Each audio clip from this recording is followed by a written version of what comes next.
یرمیہ 7واں باب۔ یہ وہ کلام ہے جو خداوند کی طرف سے یرمیہ پر نازل ہوا، اور اس نے فرمایا، تو خداوند کے گھر کے پھاٹک پر کھڑا ہو اور وہاں اس کلام کا اشتہار دے اور کہہ، اے یہودا کے سب لوگوں جو خداوند کی عبادت کے لیے ان پھاٹکوں سے داخل ہوتے ہو، خداوند کا کلام سنو۔ رب الافواج اسرائیل کا خدا یوں فرماتا ہے کہ اپنی روشیں اور اپنے اعمال درست کرو تو میں تم کو اس مکان میں بساؤں گا۔ جھوٹی باتوں پر بھروسہ نہ کرو اور یوں نہ کہتے جاؤ کہ یہ ہے خداوند کی ہیکل، خداوند کی ہیکل، خداوند کی ہیکل، کیونکہ اگر تم اپنی روشیں اور اپنے اعمال سراسر درست کرو، اگر ہر آدمی اور اس کے ہمسائے میں پورا انصاف کرو، اگر پردیسی اور یتیم اور بیوہ پر ظلم نہ کرو،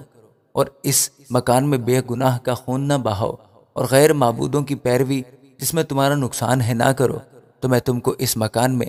اور اس ملک میں بساؤں گا جو میں نے تمہارے باپ دادوں کو قدیم سے ہمیشہ کے لیے دیا۔ دیکھو، تم جھوٹی باتوں پر جو بے فائدہ ہیں بھروسہ کرتے ہو۔ کیا تم چوری کرو گے، خون کرو گے، زناکاری کرو گے، جھوٹی قسم کھاؤ گے اور بال کے لیے بخور جلاؤ گے،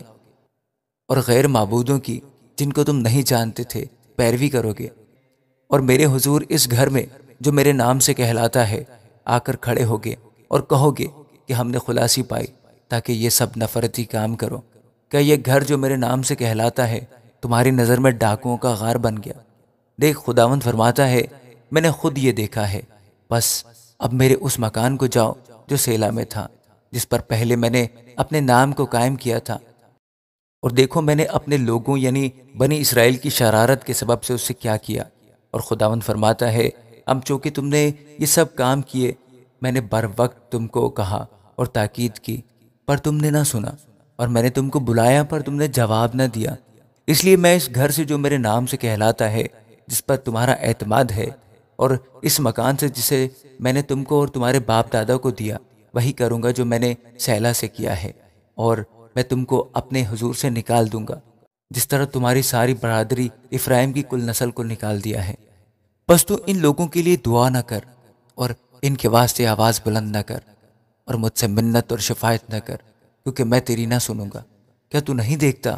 کہ وہ یہودا کے شہروں میں اور یروشلم کے کوچوں میں کیا کرتے ہیں؟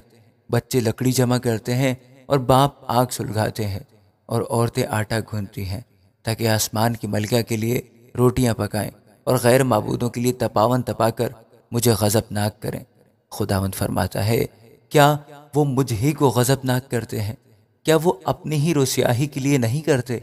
اسی واسطے خداوند یوں فرماتا ہے کہ دیکھ، میرا قہر و غضب اس مکان پر اور انسان اور حیوان اور میدان کے درختوں پر اور زمین کی پیداوار پر انڈیل دیا جائے گا، اور وہ بھڑکے گا اور بجھے گا نہیں۔ رب الافواج اسرائیل کا خدا یوں فرماتا ہے کہ اپنے ذبیحوں پر اپنی سوختنی قربانیاں بھی بڑھاؤ اور گوشت کھاؤ، کیونکہ جس طرح میں تمہارے باپ دادا کو ملک مصر سے نکال لایا، ان کو سوختنی قربانی اور ذبیحہ کی بابت کچھ نہیں کہا اور حکم نہیں دیا، بلکہ میں نے ان کو یہ حکم دیا اور فرمایا کہ میری آواز کے شنوا ہو، اور میں تمہارا خدا ہوں گا اور تم میرے لوگ ہوگے، اور جس راہ کی میں تم کو ہدایت کروں اس پر چلو تاکہ تمہارا بھلا ہو۔ لیکن انہوں نے نہ سنا، نہ کان لگایا، بلکہ اپنی مصلحتوں اور اپنے برے دل کی سختی پر چلے اور برگشتہ ہوئے اور آگے نہ بڑھے۔ جب سے تمہارے باپ دادا ملک مصر سے نکل آئے، اب تک میں نے تمہارے پاس اپنے سب خادموں یعنی نبیوں کو بھیجا، میں نے ان کو ہمیشہ بر وقت بھیجا، لیکن انہوں نے میری نہ سنی اور کان نہ لگایا، بلکہ اپنی گردن سخت کی، انہوں نے اپنے باپ دادا سے بڑھ کر برائی کی۔ تو یہ سب باتیں ان سے کہے گا لیکن وہ تیری نہ سنیں گے، تو ان کو بلائے گا لیکن وہ تجھے جواب نہ دیں گے۔ بس تو ان سے کہہ دے کہ یہ وہ قوم ہے جو خداوند اپنے خدا کی آواز کی شنوا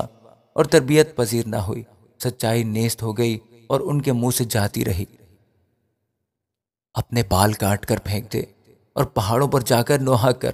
کیونکہ خداوند نے ان لوگوں کو جن پر اس کا قہر ہے رد اور ترک کر دیا ہے، اس لیے کہ بنی یہودا نے میری نظر میں برائی کی۔ خداوند فرماتا ہے، انہوں نے اس گھر میں جو میرے نام سے کہلاتا ہے اپنی مکروہات رکھیں تاکہ اسے ناپاک کریں، اور انہوں نے توفت کے اونچے مقام بن ہنوم کی وادی میں بنائے تاکہ اپنے بیٹوں اور بیٹیوں کو آگ میں جلائیں، جس کا میں نے حکم نہیں دیا اور میرے دل میں اس کا خیال بھی نہ آیا تھا۔ اس لیے خداوند فرماتا ہے، دیکھ وہ دن آتے ہیں کہ یہ نہ توفت کہلائے گی نہ بن ہنوم کی وادی، بلکہ وادی قتل اور جگہ نہ ہونے کے سبب سے توفت میں دفن کریں گے، اور اس قوم کی لاشیں ہوائی پرندوں اور زمین کے درندوں کی خوراک ہوں گی، اور ان کو کوئی نہ ہنکائے گا۔ تب میں یہودا کے شہروں میں اور یروشلم کے بازاروں میں خوشی اور شادمانی کی آواز، دلہے اور دلہن کی آواز موقوف کروں گا، کیونکہ یہ ملک ویران ہو جائے گا۔ آمین۔